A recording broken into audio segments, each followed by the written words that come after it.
So luckily this was the only building that got completely destroyed.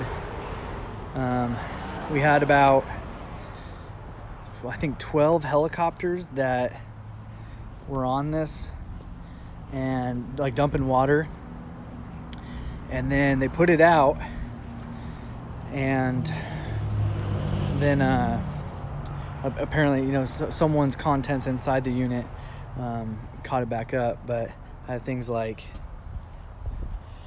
my sewage and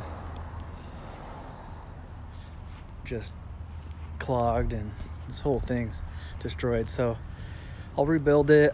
I'm trying to decide if I'm going to do block or metal frame, metal siding and metal framing. Block's going to be about $30,000 more